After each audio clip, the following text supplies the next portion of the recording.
The debriefing hall was packed with cadets from all teams. Everyone was exhausted, bruised, and covered in the grime of 3 days of intense simulation. But the energy in the room was electric.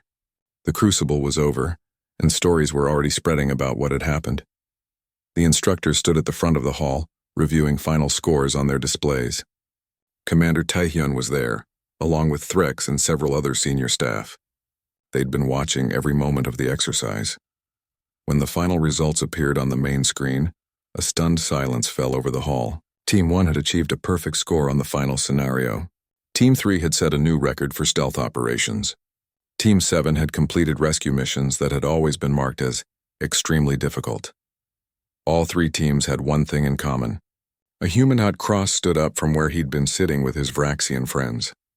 His huge form moved through the crowd toward where Yuna sat with other members of Team 7. When he reached her, he did something that shocked every Vraxian in the room. He bowed his head in respect. "Yuna," he said, his voice much quieter than usual, "I need to apologize. For months I thought your quiet voice meant weakness. I was wrong. When you gave commands during the crucible, I heard not just words but certainty. Complete certainty.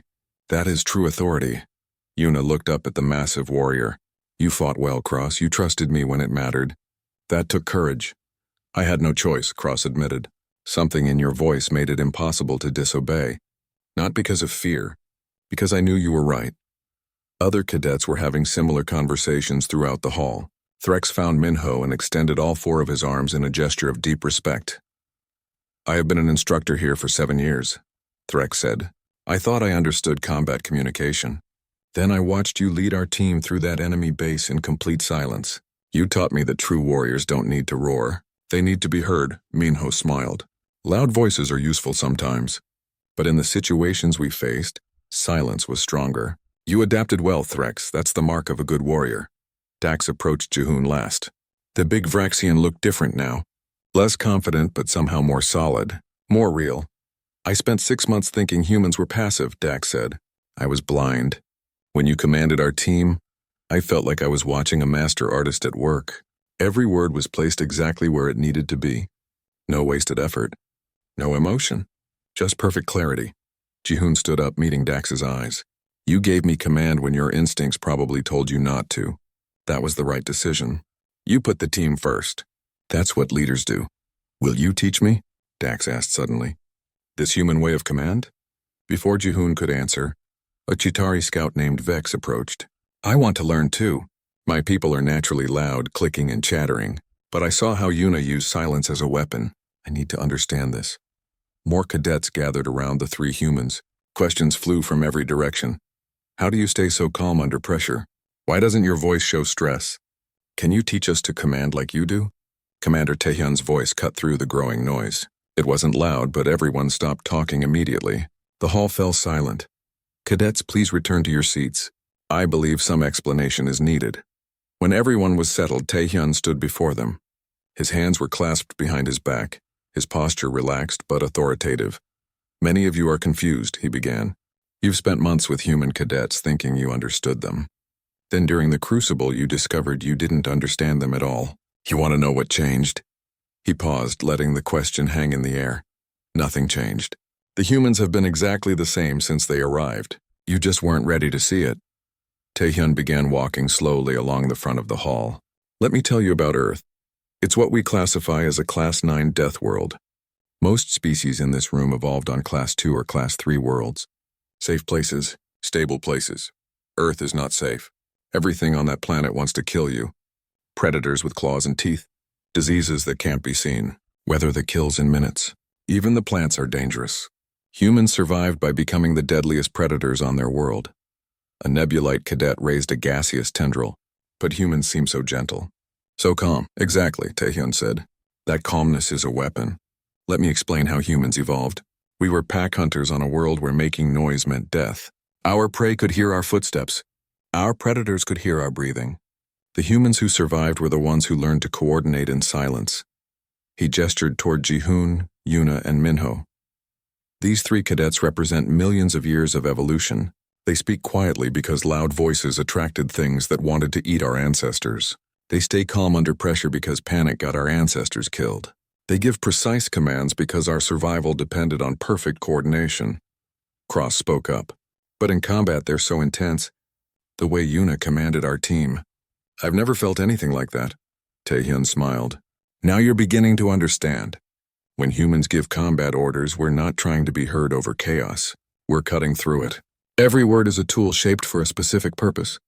We don't raise our voices because we don't need to. When a human speaks in combat, you listen because the alternative is failure or death. He turned to face the entire hall. Your species evolved differently. Vraxians use volume to establish dominance. Chitauri click loudly to coordinate swarm tactics. Nebulites modulate their voice frequencies for emotional communication. All of these are valid strategies for your species. But humans evolve differently. We learned that volume is the refuge of those who have nothing important to say. When we speak in combat, you can trust that every word matters. We don't waste breath on things that don't help the mission. A young Vraxian cadet raised his hand. Commander, I still don't understand. Why does it feel so compelling? When Jihoon gave orders, it was like my body obeyed before my mind could think. Because you recognized a predator, Taehyun said simply. Behind every calm human voice is someone whose ancestors survived by being smarter, calmer, and more dangerous than everything else on Earth. When we switch into combat mode, you're seeing millions of years of predator evolution focused into perfect tactical clarity. The hall was completely silent now. Every cadet was listening with total attention. Taehyun continued. You asked if humans can teach you to command like we do. The answer is yes and no. You can learn tactical thinking. You can learn to stay calm. You can learn to choose words carefully, but you'll never have the exact same style because you didn't evolve on a death world. What you can learn is the principle behind it. Combat communication isn't about being heard. It's about being understood. It's not about showing emotion. It's about conveying information. The best commanders don't need to be loud. They need to be clear, certain, and correct. Minho stood up. Commander, may I add something? Taehyun nodded. Minho looked around at the alien cadets. For months, you've been treating us like we were different. Weaker. Now you've seen us in combat and you think we're something special. But we're just humans. Every human communicates like this. This is normal for us, he smiled slightly.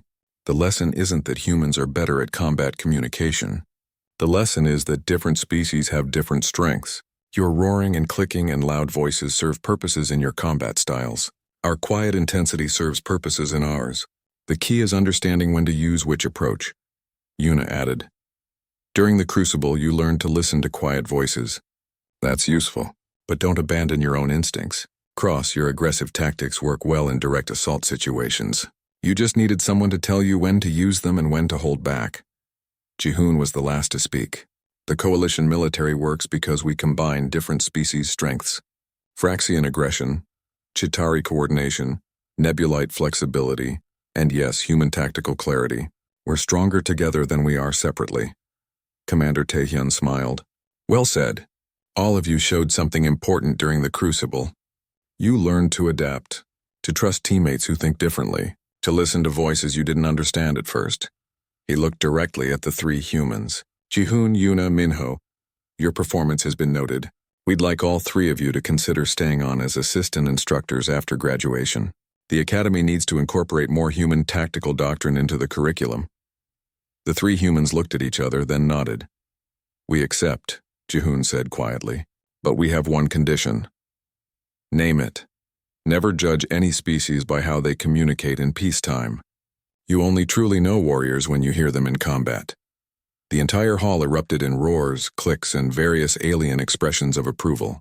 The humans had earned something far more valuable than good grades. They'd earned respect.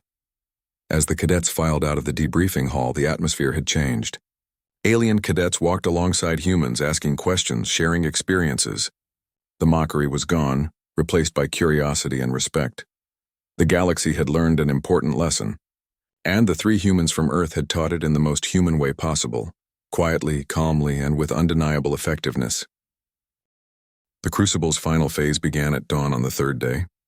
All teams had been fighting for 48 hours with minimal rest. Everyone was exhausted, stressed, and running on pure determination. The announcement came through all team communicators simultaneously. Final scenario activating. All teams proceed to your designated zones. This is a defensive scenario. You must hold your positions against overwhelming enemy forces. Duration 6 hours. Good luck. Ji-hoon's team received their coordinates and moved into position. The location was a strategic choke point with high walls and good cover. But when Ji-hoon pulled up the enemy force numbers on his tactical display, even he paused for a moment. "They're sending how many?"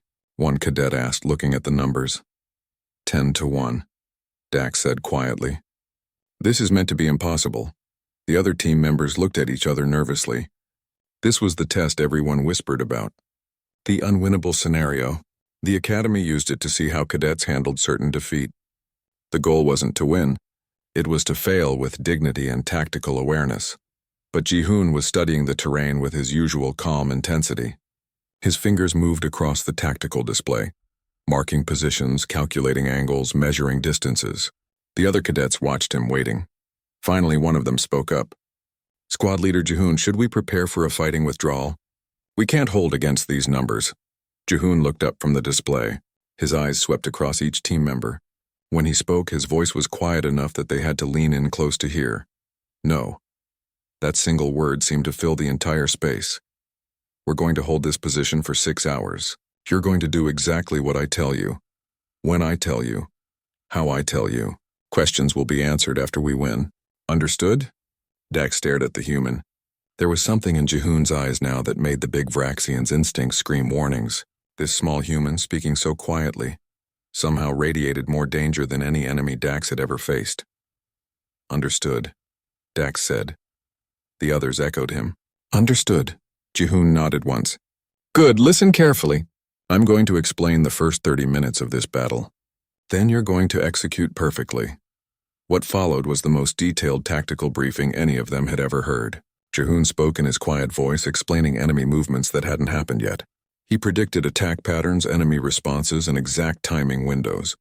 He assigned each team member to specific positions and gave them precise instructions. At minute 7, the enemy will send a scout probe through the eastern approach. Don't engage. Let it see our initial positions. They need to think we're weaker than we are. At minute 12, their main force will begin probing attacks. Respond with exactly 30% of your firepower. Not more. I need them confident. At minute 18, they'll commit their first real assault on our northern wall. That's when we spring the first trap. The cadets listened in amazement. Ji-hoon wasn't planning. He was prophesying. When the enemy arrived, everything happened exactly as Ji-hoon predicted. The scout probe came at minute 7. The team held fire, letting it pass. At minute 12, the probing attacks began. The team responded with exactly the right amount of resistance. Then, at minute 18, the enemy committed to their northern assault. Ji-hoon's voice came through the communicators, still calm, still quiet. "Now, activate surprise positions. Fire." Hidden team members opened fire from positions the enemy hadn't spotted. The assault collapsed in seconds. But Ji-hoon wasn't done. Enemy commander will adjust. They'll pull back and try our western approach in approximately 3 minutes. Everyone rotate to secondary positions. Move now, the team moved. 3 minutes later, the enemy attacked the west and walked into another perfectly prepared trap. For 6 hours, this pattern continued. Ji-hoon predicted every enemy move. His quiet voice directed the team with machine-like precision. He exploited every weakness, every hesitation, every mistake the enemy made. And when they didn't make mistakes, he created situations that forced them to make mistakes. Sniper team, target their ammunition carrier. 3rd row. When it explodes, their formation will split. Be ready to exploit the gap. The shot landed. The explosion happened. The formation split exactly as predicted. Squad 2, feint a retreat toward checkpoint 7. Make it look panicked. Enemy will overextend chasing you. Ambush positions ready on my mark. The retreat looked real because Ji-hoon told them exactly how to make it look real. The enemy took the bait. The ambush devastated them. At hour 4, Dax found a moment to speak to Ji-hoon during a brief lull in fighting. "How are you doing this? How do you know what they'll do?" Ji-hoon glanced at the tactical display, already positioning forces for the next enemy attack. "I'm not reading their minds, if that's what you're asking. I'm giving them limited options and making certain choices more attractive than others. Then I'm ready for whichever choice they make. But you're always right." "No," Ji-hoon corrected. "I'm prepared for being wrong. I have backup plans for my backup plans. You just don't see them because the main plan keeps working." At hour 5, the enemy changed tactics. A new commander took over, someone who'd been watching the battle and learning. The attacks became more sophisticated, more unpredictable. Ji-hoon adapted instantly. His commands came faster now, but still in that same quiet voice.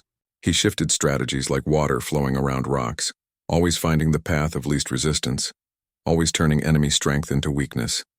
One cadet was hit and had to fall back. Ji-hoon already had someone moving to cover that position before the first cadet had finished dropping. Position covered. Wounded to medical point 3. Next rotation in 60 seconds. At hour 5 and 40 minutes, with only 20 minutes left in the scenario, the enemy launched their final desperate assault. Every remaining unit attacked from multiple directions simultaneously. It was overwhelming force, the kind of attack that no defense should survive. Ji-hoon's team looked at their displays in shock. They were going to be overrun. But Ji-hoon's voice came through the communicators, still calm, still certain. This is exactly what I've been waiting for. They've committed everything. No reserves. No flexibility. We have them. Execute final defense plan. All positions fire at will. Priority targets marked on your displays. We hold for 20 minutes and then this is over. The team fought harder than they'd ever fought before. But they weren't fighting blindly. Every position Ji-hoon had placed them in served multiple purposes. Every field of fire overlapped with others. Every retreat path led to another defensive position. The enemy crashed against the defense like waves against stone. And like stone, the defense held. When the simulation timer reached 6 hours, the attacking forces simply vanished. The exercise was over. Ji-hoon's team had held their position without losing a single objective point. For a long moment, nobody spoke. The team stood in their positions, barely believing what they'd just accomplished. Then Dak started laughing. It was a deep, booming laugh that echoed across the battlefield. We won the unwinnable scenario. Other team members joined in, celebrating in their own ways. Chitari clicked excitedly. The Nebulite's form rippled with joy. But Ji-hoon just stood at his tactical display, reviewing the battle data with his usual calm expression. One of the cadets approached him. Squad leader, are you not happy? We achieved something incredible. Ji-hoon looked up and smiled slightly. I'm pleased.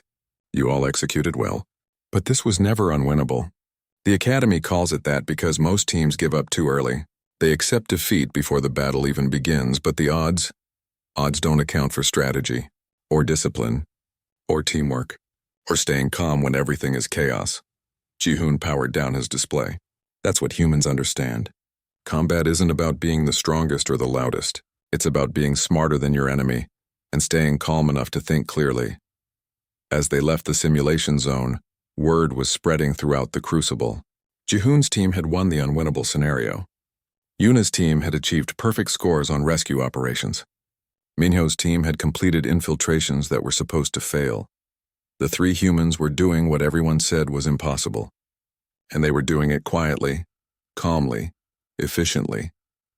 The galaxy was learning a new lesson about humans, and nothing would ever be quite the same again.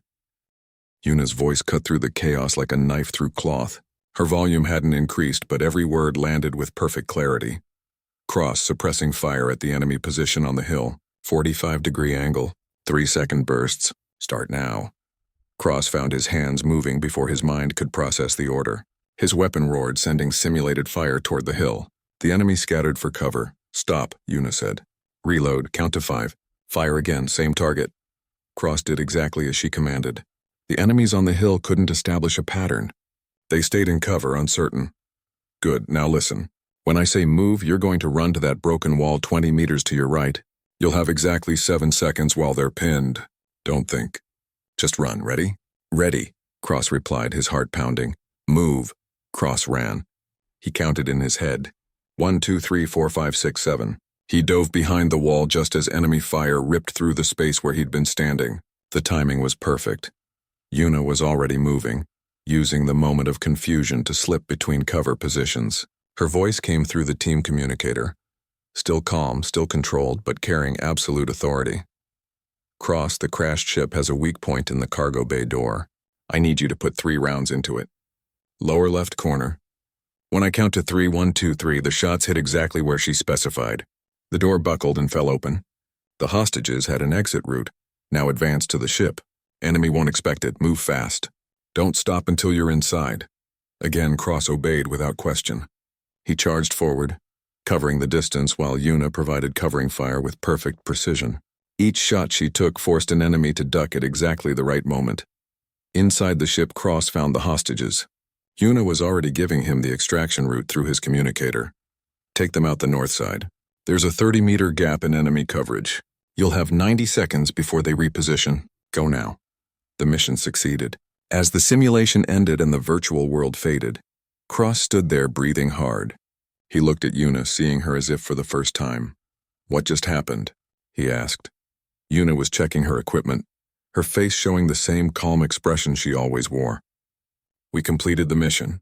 Good work, Cross. Your covering fire was excellent. But your voice. You weren't like this before. I was exactly like this, Yuna replied. You just weren't listening. On the other side of the simulation zone, Minho's team was failing their infiltration mission. The base was on full alert. Threx was still roaring commands, but they were achieving nothing except attracting more enemies. Fall back, Threx bellowed. Regroup at position. Silent, Minho said. The single word cut through everything. It wasn't loud. It wasn't a shout. But something in that word made Threx's mouth snap shut. The four-armed warrior stared at the human. Minho's eyes were different now. Focused, cold, calculating. When he spoke again, his voice was barely above a whisper, but it commanded absolute attention. Everyone, calm discipline. No talking. Hand signals only from this point. Threx, you understand hand signals? Threx nodded, unable to find his voice. Good, follow me. Move when I move. Stop when I stop. Make no sound. What happened next would be talked about for months. Minho led the team through the enemy base like a ghost. Every movement was planned. Every step was silent. He used hand signals to coordinate actions with timing so precise it seemed impossible. When guards appeared, Minho signaled for everyone to freeze. They stood absolutely still while enemies walked past, close enough to touch. When the path was clear, one tiny hand movement sent them forward again. Minho led them through ventilation shafts, down maintenance corridors, through areas that didn't appear on any map. His scanner skills and tactical awareness made him seem like he could see through walls. When they reached the data vault, he spent 30 seconds studying the guard pattern. Then he used hand signals to choreograph a synchronized takedown. On his mark, 3 guards were eliminated in perfect silence within 2 seconds. Inside the vault, while the others secured the data, Threx whispered to Minho. How did you know all of this would work? Minho glanced at him. Humans evolved hunting prey that could hear our heartbeats. We learned to coordinate in silence. Loud voices are for humans who don't know what they're doing. The mission succeeded with 0 alarms raised. The enemy never knew they were there until it was too late. Team 1 was in trouble. Jihoon's squad had lost more than half their members. Dax was still bellowing orders, but his confidence was shattered. The enemy was closing in from multiple directions. Squad leader, one of the remaining cadets, said to Dax, "We need to retreat. We can't hold this position." Dax looked around desperately. His usual aggressive strategy wasn't working. For the first time in his life, he didn't know what to do. He started, but then he stopped. He looked at Jihoon, who was standing calmly at the tactical display, watching enemy movements with quiet intensity. Human, Dax said, his voice much smaller than usual. Do you have any suggestions? Jihoon looked up from the display. His eyes met Dax's, and the Vraxian felt something cold run down his spine. There was something predatory in that calm gaze, something that evaluated and judged and decided in an instant whether you were useful or not. We can hold, Jihoon said quietly. But we're outnumbered. We can hold, Jihoon repeated. His voice was still quiet, but now it carried absolute certainty. I need command authority. Will you give it to me? Dax looked at his remaining team. Then he looked at the tactical situation. Then he made the hardest decision of his cadet career. Yes, you have command. Jihoon nodded once. When he spoke to the team, his voice was calm enough that everyone had to strain to hear him. But nobody missed a single word. New defensive positions. I'm sending coordinates to your displays now. Move to them immediately. No questions, the team moved. The positions seemed random at first, but as the enemy advanced, their purpose became clear. Each position covered exactly the right angles. Each squad member could support the others perfectly. Enemy will probe our left side in approximately 40 seconds. Ji-hoon said, his voice still quiet. Don't fire until I give the order. Let them think we're weaker there. Sure enough, the enemy focused on the left position. The team held their fire, looking vulnerable. The enemy committed more forces to that attack. Now, Ji-hoon said. Crossfire pattern, execute. The trap closed. Enemy forces were caught in overlapping fields of fire from positions they hadn't seen. The attack collapsed. Rotate positions, Ji-hoon continued. New coordinates uploaded. Move now. They'll try the right side next. He was right. For the next hour, Ji-hoon predicted every enemy move. His quiet voice directed the team with such precision that they began to feel like extensions of his will. He could see 3 steps ahead, positioning forces before the enemy even decided to attack. One cadet whispered to another, "How does he know what they'll do?" "He's not guessing," the other replied. "He's making them do it. He's controlling the battle." Dax watched in amazement. The human never raised his voice, never showed stress, never doubted. Each command was delivered with perfect confidence, as if Ji-hoon could see the future and was simply reporting what would happen next. Sniper team. Target the commander. 3rd rank left side. Fire when they rotate formation. You'll have a 2-second window. 2 seconds later, the shot landed exactly as predicted. The mission ended with Team 1 still holding their position. They hadn't just survived. They'd won against impossible odds. As the simulation faded, Dax approached Ji-hoon. The big Vraxian's voice was quiet, all his usual bombast gone. "I was wrong about you," he said simply. Ji-hoon smiled slightly. "You weren't wrong. You just didn't understand. None of you did. But now you're learning." All across the Crucible's simulation zones, the same scene was repeating. Alien cadets were staring at their human teammates with new eyes. The quiet voices they had mocked for months had transformed into something else entirely. Not loud, but undeniable, absolute, perfect. The instructors watching from the observation deck saw it too. Commander Taehyun smiled as he watched the 3 humans work. "And so it begins," he said quietly. The announcement came during morning formation. Commander Taehyun stood before all the cadets, his voice carrying across the assembly hall without shouting. "In 3 days, you will begin the Crucible. This is a 72-hour combat simulation. You will be divided into mixed species teams. You will face scenarios that will test everything you have learned here." The hall erupted in excited roars and clicks. The alien cadets had been waiting for this moment for months. Taehyun continued. "This exercise will show us who understands what it means to be a coalition warrior. Many of you will fail. Some of you will surprise us. All of you will learn something about yourselves." When the team assignments appeared on the main display, the 3 humans found themselves separated. This was intentional. The Academy wanted to see how each human performed with different alien species. Yuna was assigned to Team 7 with Cross the Vraxian and 2 Chitauri scouts named Rix and Vex. When she joined them for the first team meeting, Cross greeted her with a friendly roar. "Ah, our human engineer. Welcome, Yuna. Do not worry, we will protect you during the Crucible." Yuna smiled. "Thank you, Cross. I'll do my best to help the team." Rix clicked his mandibles. "Just stay behind us during combat scenarios. Let the warriors handle the dangerous parts." "Of course," Yuna replied calmly, though something flickered in her eyes. Minho found himself on Team 3 with Threx, the 4-armed Kelvin, and a nebulite named Voss.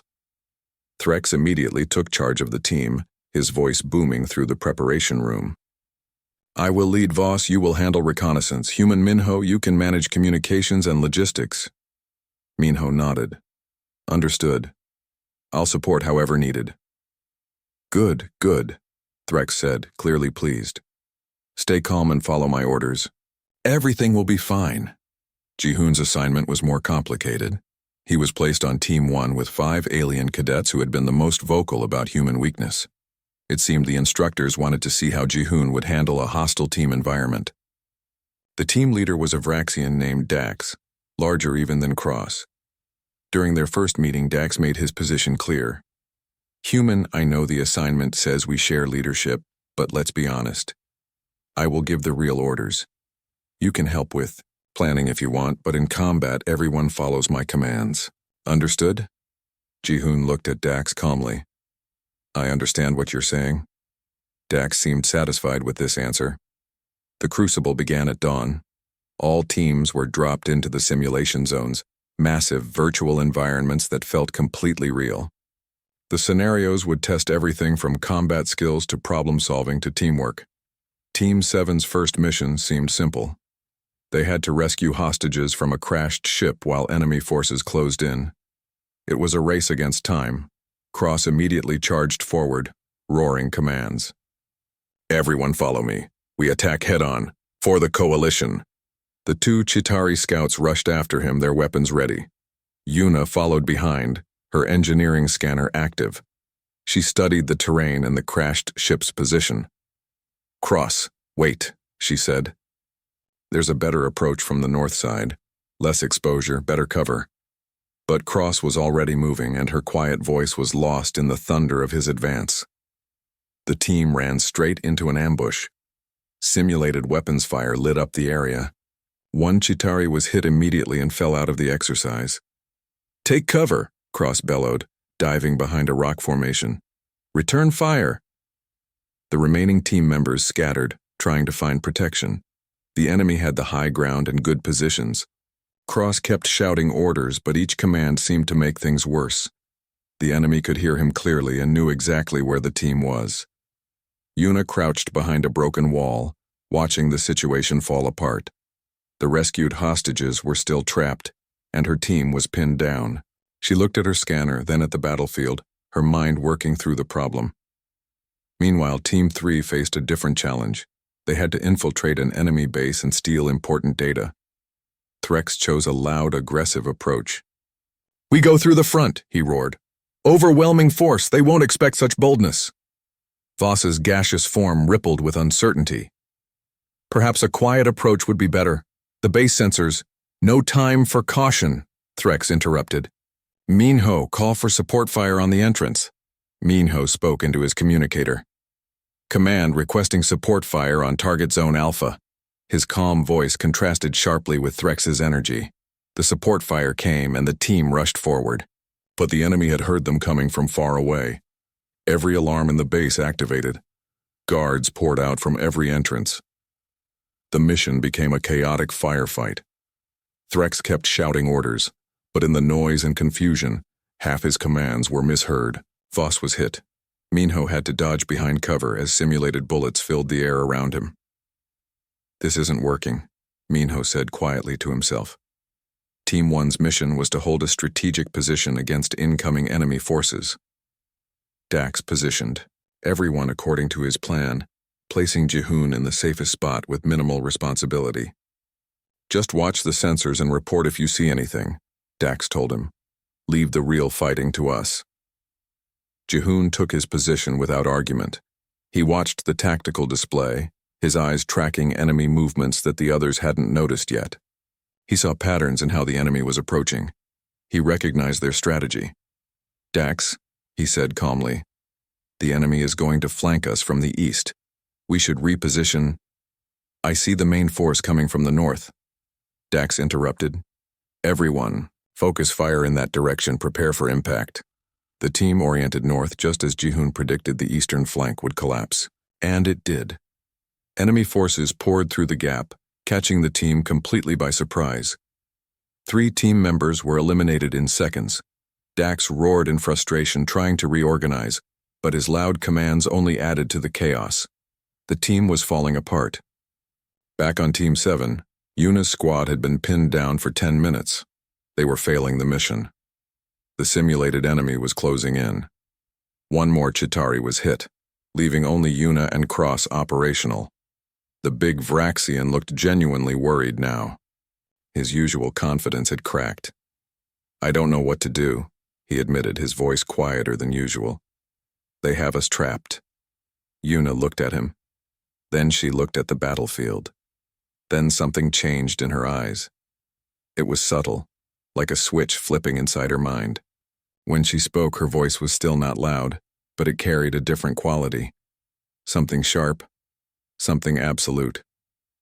"Cross," she said. "Do exactly what I tell you. No questions. Do you trust me?" Cross stared at the small human. There was something in her voice now that made him want to obey. something that felt like the edge of a very sharp blade. "Yes," he said. "Good," Yuna replied. "Then listen carefully. Here's what we're going to do." The massive space station hung in the darkness like a silver crown. The Interstellar Coalition Military Academy was home to thousands of cadets from across the galaxy. Inside its metal walls, young warriors from 47 different species trained together, learning to fight side by side. 3 humans stepped off the transport ship on their first day.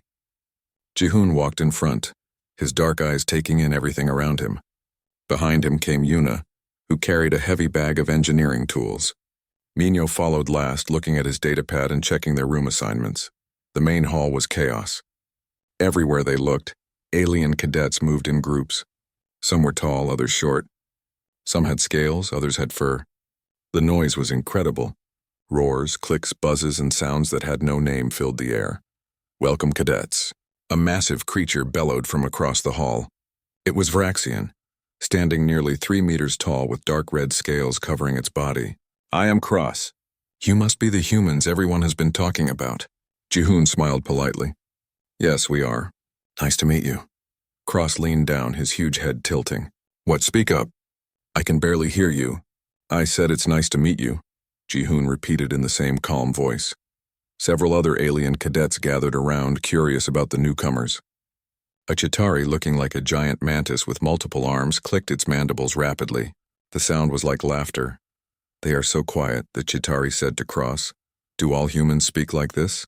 Yuna stepped forward. "Yes, this is normal for us." "Is there a problem?" "No problem," Cross rumbled, his chest shaking with what might have been laughter. "Just different, very different." Over the next few weeks, the humans settled into academy life. Every day brought new training exercises. They learned about different weapons, studied alien languages, and practiced tactics. But everywhere they went, the same pattern repeated itself. In the combat simulation room, a Kelvin instructor named Threx demonstrated proper communication during battle. Threx had 4 arms and a voice that could shake the walls. "Squad Alpha, advance." Threx roared. "Covering fire on my mark!" The other alien cadets responded with equal volume, their voices competing to be heard. The room thundered with the sound of dozens of warriors shouting commands. Then it was Jihoon's turn. He studied the tactical display for a moment, then spoke in his normal voice. "Squad 2, move to the left position. Squad 3, provide cover." Threx held up one of his hands. "Stop! Everyone be quiet!" The room fell silent. "Now, human cadet, repeat your orders." "Louder this time!" Jihoon spoke again, raising his voice slightly but still far quieter than the aliens. "Squad 2, move to the left position. Squad 3, provide cover." Some of the alien cadets clicked or hissed in amusement. Threx's face showed confusion. "Cadet Jihoon, in real combat, your squad will never hear such quiet orders. You must project authority with your voice." "I understand, instructor," Jihoon replied calmly. But he didn't change. None of the humans did. In the mess hall, conversations about the humans became common. Cross sat with his Vraxian friends, talking between bites of food. "I watched the humans during emergency response training today," one Vraxian said. "A simulated reactor breach, very dangerous situation." The alarm was blaring, everyone was shouting, total chaos. "And?" Cross asked. "The human female, Yuna, she reported the problem like she was ordering lunch. Reactor breach detected, recommend immediate evacuation." No fear in her voice at all.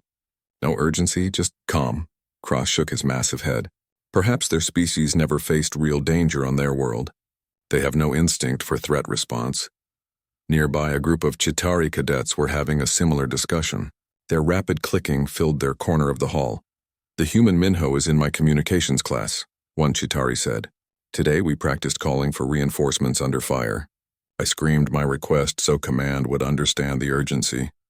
"Minho?" He spoke like he was asking for directions. "Maybe humans are naturally passive," another Chitauri suggested. "No warrior spirit." Across the room, the 3 humans sat together at their own table. They could hear the conversations around them. They understood what the other cadets thought about them. Minho took a drink and looked at his friends. "They think we're weak," Yuna nodded. "I noticed. Instructor Threx actually looked concerned during my engineering assessment. He asked if I understood the severity of the simulated crisis." Jihoon smiled slightly. "Let them think what they want. We're here to learn, not to impress them. It would be easier if they took us seriously, Yuna said.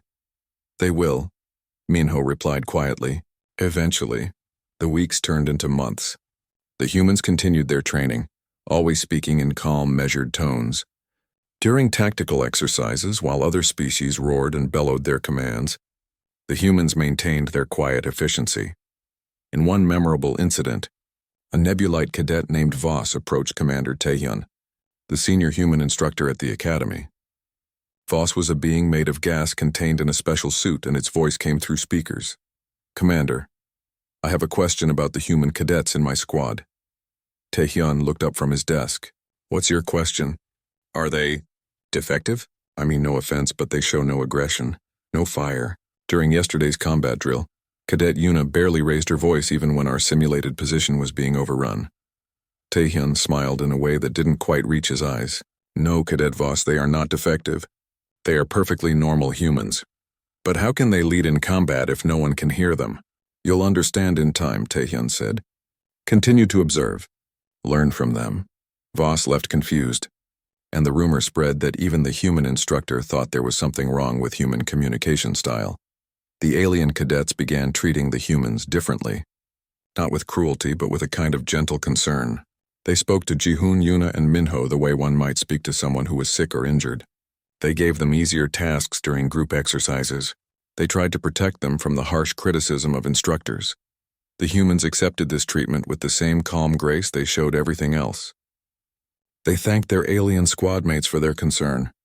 They continued to excel in written tests and technical skills. They simply smiled when others made jokes about their quiet voices. But something was coming. A test that would change everything. It was called the Crucible, and it was the Academy's most challenging simulation. Every cadet had to face it. The alien cadets whispered about it in the halls, their voices filled with excitement and fear. The humans heard these whispers. They knew what was coming, and they prepared themselves in their own quiet way, knowing that the Crucible would be different from everything that had come before. In the silence of their shared quarters late at night, the three humans trained. They ran through scenarios in their minds. They practiced commands and tactics. They did all of this in whispers and silent gestures, preparing for the moment when the galaxy would finally understand what human voices really meant in combat. That moment was coming soon,